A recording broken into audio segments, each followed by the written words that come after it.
পিলু কি হয়েছে? তোমার হাতে লাঠি কেন? আমি বলছি বাছা, কি হয়েছে? তোমার বউ তার দেওরকে মারতে এসেছিল। আরে সম্পর্কে দেওর হলেও সে তো ওর থেকে বয়সে বড়, তাকে কিনা লাঠি পেটা করতে এসছে বাড়ির বউ। হ্যাঁ, কিন্তু লাঠি পেটা করার প্রয়োজন কেন হলো সেটা তো আগে জানতে হবে। পিলু কি হয়েছে তুমি বলো। কাউকে কি ফুলসজ্জার আচার অনুষ্ঠান করার জন্য এভাবে কেউ টেনে নিয়ে যায়?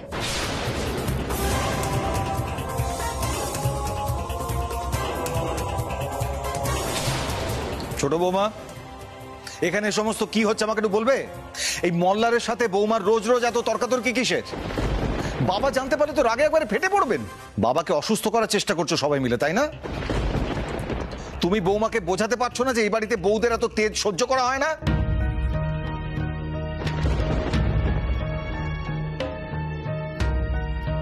রিকি কাণ্ড, হাতে লাঠি নিয়ে পিলু, এ তো ডাকাত মেয়ে।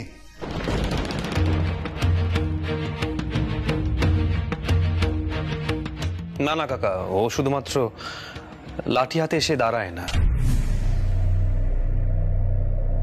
সানাইজুড়িতে লাঠি হাতে নিয়ে গুন্ডাদের মারতেও দেখেছি।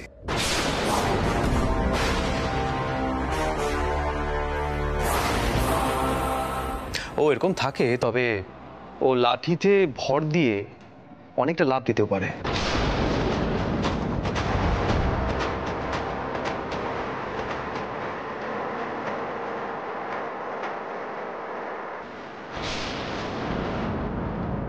তাই বলছিলাম মোল্লার, যদি নিজের মাথাটা আস্ত রাখতে চাও তাহলে মানুষদের মতো ব্যবহার করো। গুন্ডা বদমাইশদের মতন ব্যবহারটাকে পৌরুষ ভেবো না তুমি।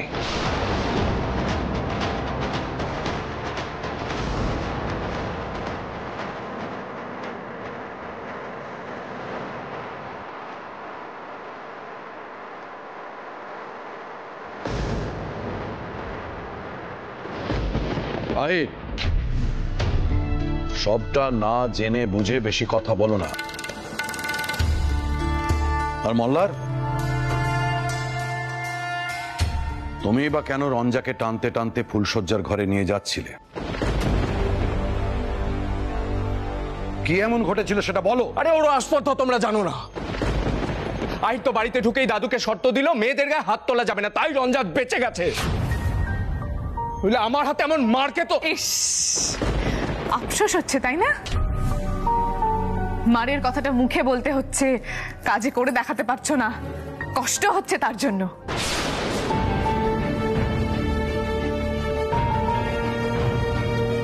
কেন আমার হাত ধরে টানতে টানতে নিয়ে আসছিলে সেটা তো সবাইকে স্পষ্ট করে বলতেও পারছো না। আমি বলে দিচ্ছি, বউ হিসেবে ফুলসজ্জার ঘরে নিয়ে যাওয়ার জন্য আমি ওকে একটা পুতুল গিফট করেছিলাম।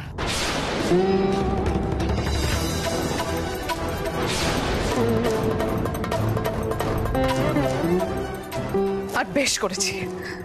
আপনারা তো সবাই পুতুলই চান, তাই না?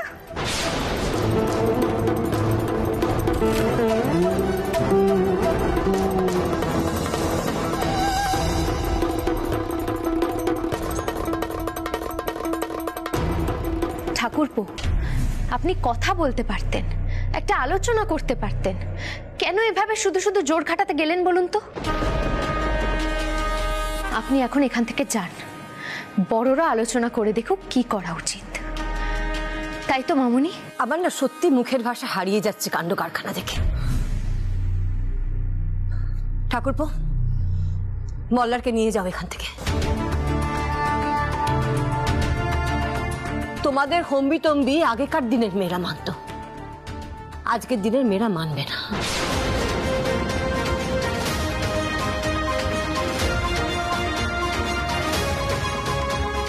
শুধু শুধু বাড়িতে এমন গোলমালি হতে থাকবে বারবার।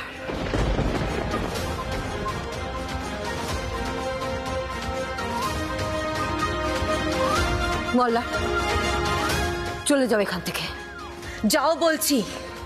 মল্লার, এসো আমার সঙ্গে বাইরে এসো। জিটুমনি তুই। মল্লার, মাথা ঠান্ডা, এসো আমার সঙ্গে, এসো এসো। ঠাকুর, কালে কালে আর কত কি দেখতে হবে আমাকে। ঠাকুর গো, বেশি কিছু দেখার আগে আমার চোখ দুটো একেবারে বন্ধ করে দাও ঠাকুর। বাড়ির মেয়ে বউদের একই রূপ দেখলে একেবারে শিউরে শিউরে উঠতে হয়। মা, মা গো মা, তুলে নাও মা, আমাকে তুলে নাও। রুক্মিণী, আমি তো কিচ্ছু বলবো না দিদি, কিচ্ছু বলবো না। তোমার ঠাকুরপো আমার ছেলেটাকে উৎসর্গ করে দিয়েছে এই পরিবারের জন্য। এই বইয়ের সঙ্গেই তোকে ঘর করতে হবে। আমার ছেলের জন্য আমার ভাবার অধিকারও নেই দিদি।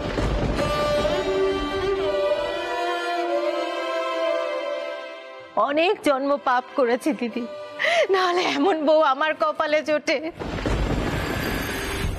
আর কি বলতে পারি আমি বলো তো?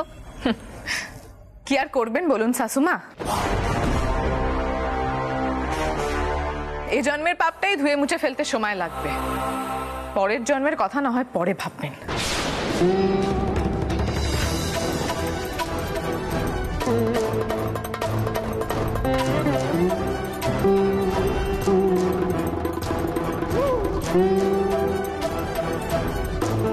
ছোট ম্যাডাম, আমি বললাম না, বড়দের মনে এভাবে শুধু শুধু আঘাত দেবেন না।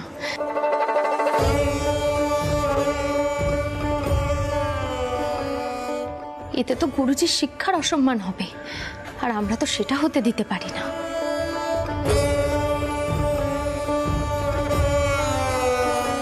ওস্তাদজি, আপনি একটু বোঝান না ছোট ম্যাডামকে। আমি নিজের টুকু নিজেই বুঝে নিতে পারি পিলু।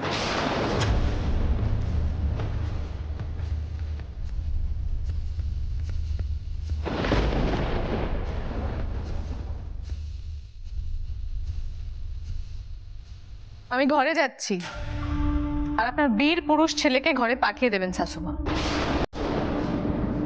ভয় পাবেন না, মারধর করবো না।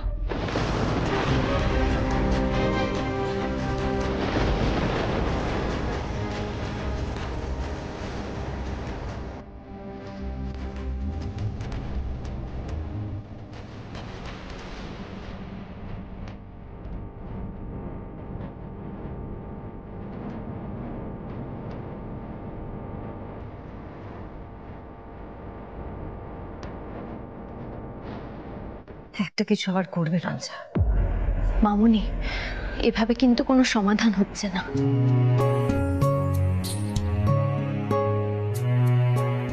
নিজেই তো লাঠি নিয়ে তীরে আসতে বাধ্য হয়েছো আজ, আমাকে বাধা কেন তুমি? আর জানো তো মা, ওই ছেলেটা না একটাই ওষুধ, পেটানি।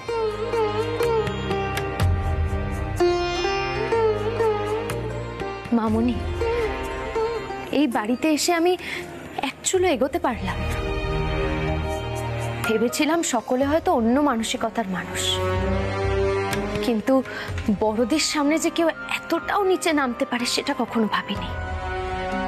মল্লার বাবু কিভাবে ছোট ম্যাডামকে টানতে টানতে নিয়ে আসছিলেন, ছি! একটা মেয়ে হয়ে কি করে ঠান্ডা মাথায় এটা আমি দেখতাম। আচ্ছা মামুনি, এভাবে লাঠি ঠাঠি নিয়ে এসে তেড়ে এসে আমি অন্যায় করলাম, তাই না? কি বলি বলো তো পিলু? একদিকে বলতে হয় হ্যাঁ, আজ তুমি যেটা করেছো সেটা ঠিক করনি, অন্যায় করেছো। আবার অন্যদিকে বলতে হয় আজ যে কাজটা করেছো একেবারে ঠিক করেছো। এক এক রোগের এক এক ওষুধ।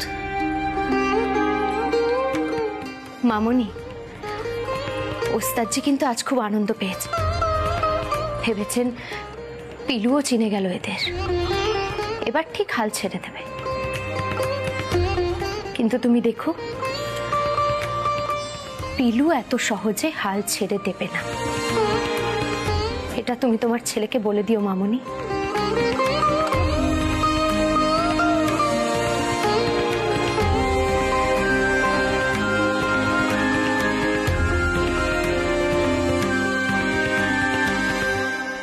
কবে যে আবার এই বাড়িতে গান হাসি শোনা যাবে। কবে যে দুটো পরিবার এক হবে, কিন্তু হবে একদিন না একদিন, ঠিক হবে।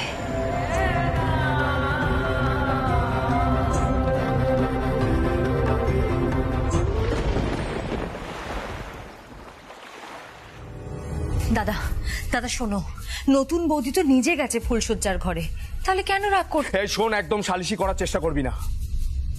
এত অপমান সহ্য করার পর আমি যাবো ওর কাছে? পড়ে থাকুক একপাশে। আমার তাকাতে বয়ে গেছে। ওর এত বড় আস্পর্ধা, আমাকে একটা পুতুল ধরিয়ে দিচ্ছে। আমি কি ওর ঠাট্টার পাত্র নাকি? দাদা একটু তো সময় দিতে হবে, বলো। বিয়েটা যেভাবে 10,000 বার এক কথা আওড়াবি না। আমি যা করেছি বেশ করেছি। তোর কি মনে হয় সুরমণ্ডলের লোকজন ধোয়া তুলসী পাতা? ওই রিজুলা মুখোপাধ্যায় আর তার মেয়ে 1 নম্বরের স্বার্থপর মানুষ। আমাকে ও বাড়িতে কেন ডেকেছিল? আহিরকে কোন ঠাসা করার জন্য। সব কথা তো এবারই বড় ছেলের মনেই নেই।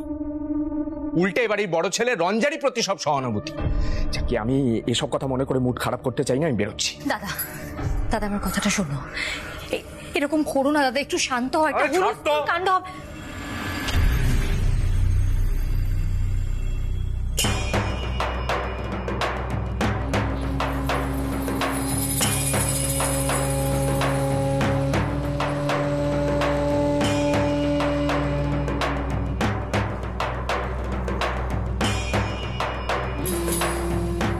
কোথায় যাচ্ছেন জানতে পারি? না জানতে পারো না।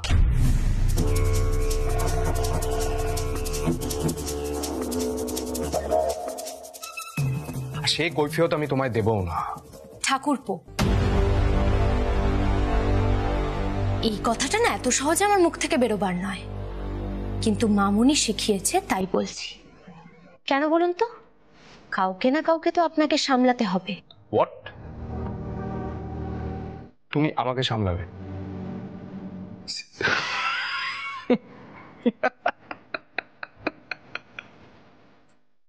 তোমার নিজের উপর এত বিশ্বাস পেল? বড় বৌদি,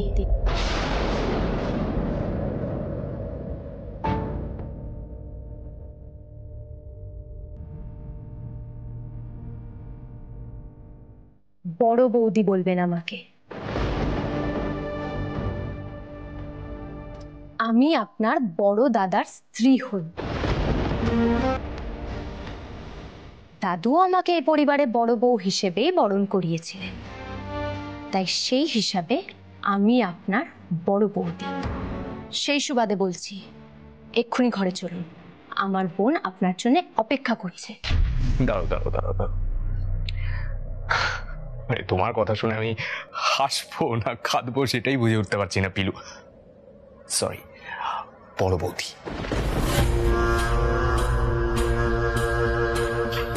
একদিকে ভালোই হয়েছে, আমার মাথাটা এত গরম হয়েছিল না, অ্যাটলিস্ট তোমার কথাগুলো শুনে হাসতে পারছি।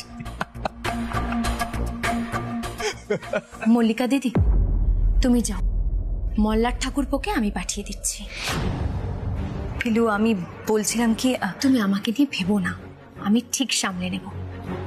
আমার কাছে এমন একটা ওষুধ আছে যে ঠাকুরপোর মন একদম পাল্টে যাবে। আমার কাছে এমন একটা ওষুধ আছে যে ঠাকুরপোর মন একদম পাল্টে যাবে।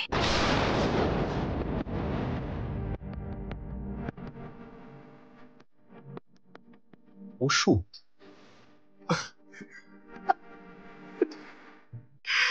কি ওষুধ আছে তোমার কাছে? দেখো। দাদু। দাদু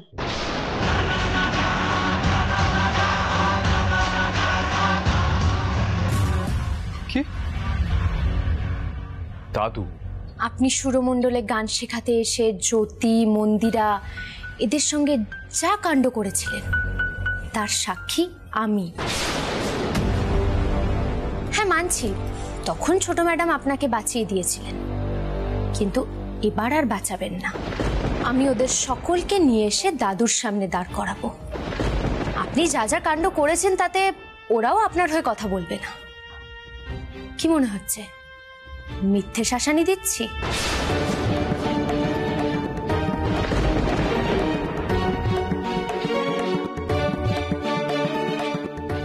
তোমার কি মনে হচ্ছে দাদু এসব বিশ্বাস করবে? বলা যায় না। ওস্তাদজি বলবেন, ছোট ম্যাডাম বলবেন, ছাত্রছাত্রীরা বলবে, আমি বলবো, দাদু হয়তো কথাটা উড়িয়ে দেবেন না। আমার মন বলছে ওস্তাদজি বললে দাদু কথাটা ফেলতে পারবেন না। আর দাদুর জন্যে সব খারাপ কাজ করা, এই যে আপনার অজুহাতটা আছে, সেটাও তো এখানে চলবে না, তাই না? সেই জন্যই বলছি আপনি ছোট ম্যাডামের কাছে যান, আলোচনা করে দেখুন সম্পর্কটা তৈরি করতে পারেন কিনা। কাউকে না কাউকে তো চেষ্টা করতেই হবে, তাই না? শুধু তো ভাঙলেন, একবার চেষ্টা করেই দেখুন না সম্পর্কটা গড়তে পারেন কিনা। এতে কিন্তু আপনারই উপকার হবে। সাংঘাতিক চালু মেয়ে, এরপর ঠিক বুঝে যাবে এই বিয়েটা বাঁচানো আমার জন্যই প্রয়োজন, তারপর অন্য চাপ সৃষ্টি করবে। আজ বরং গিয়েই দেখি একবার।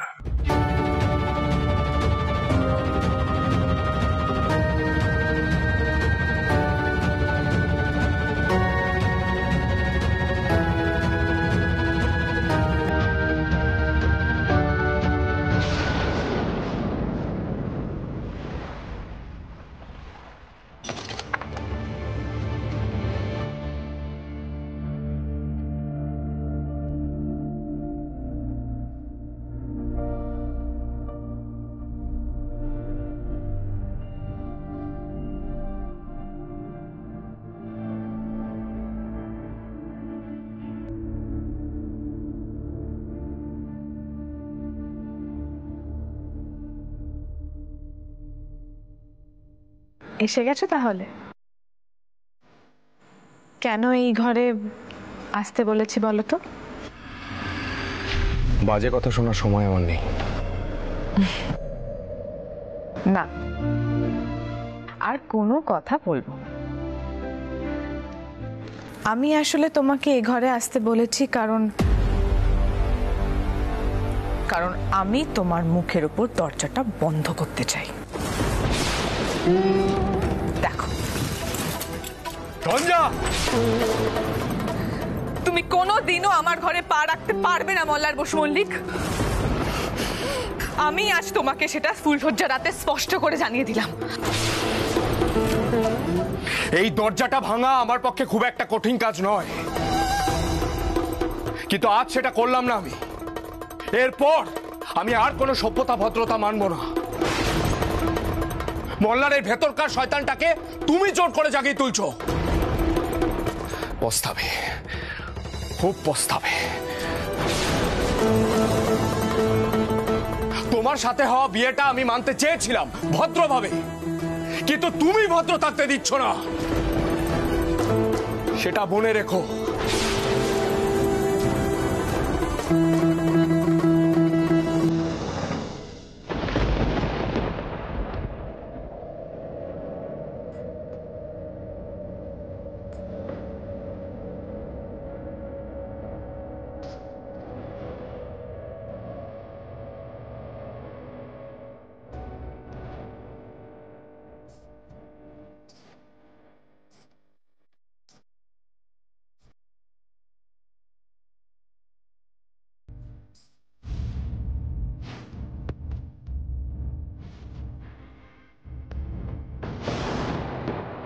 আমি তোমায় ভালোবেসে ফেলেছি,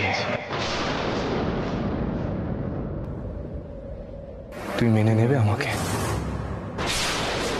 এভাবে বললে কি আর না বলা যায়? Thank you Ranja.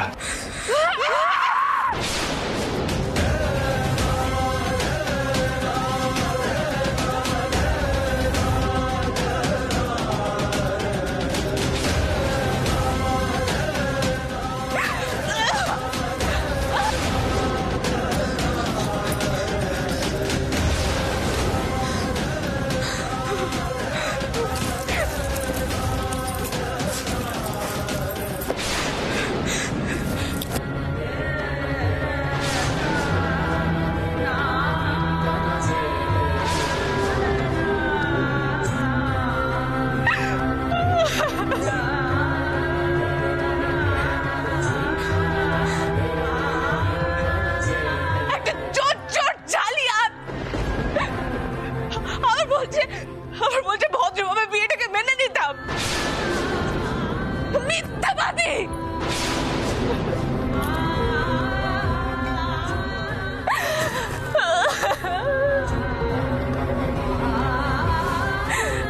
ওর জীবনটাকে পুরো শেষ করে দিল,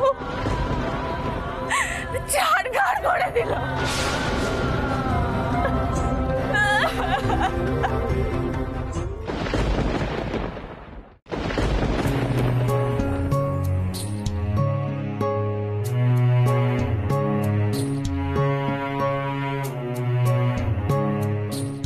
কি ব্যাপার পেলু, তুমি কোথায় ছিলে? পিলু, আমি একটা কথা বলি, আমরা না অন্য কোথাও চলে যাই। তাকে বলি এই সমস্ত লড়াই করতে গিয়ে আমাদের তো গানটাই নষ্ট হয়ে যাচ্ছে। তুমি নিজেই ভেবে দেখো না, আমরা কতদিন গানের রেওয়াজে পর্যন্ত বসিনি। চলো পিলু, আমরা চলে যাই এখান থেকে। পিলু, এই সমস্ত নোংরা লড়াই থেকে ফিরতে চাইছি। তুমি নিজের ক্ষেত্রেই দেখো না, তুমি নিজেই তো মেজাজ খারাপ করতে বাধ্য হলে। আমি জানতাম ওস্তাদজি, আমি জানতাম আপনি এটাই বলবেন, কিন্তু আমি এতে রাজি নই। আমি মল্লার বাবুকে ঘরে পাঠিয়ে এসেছি। আজকের রাতে উনি বাইরে চলে যাচ্ছিলেন, একটা হুলুস্থুলু হতো। ওস্তাদজি, আপনি একটু উদ্যোগ নিন না।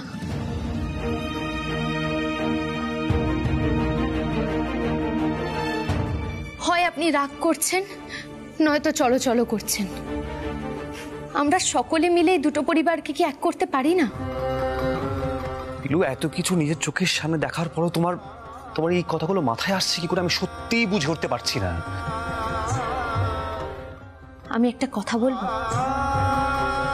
হয়তো কথাটা বলা আমার ঠিক হবে না, কিন্তু তবুও জিজ্ঞেস করছি। আপনি যখন নতুন কোনো রাগ তোলেন, তখন কি প্রথমবারেই সব সুর গলাতে তুলতে পারেন?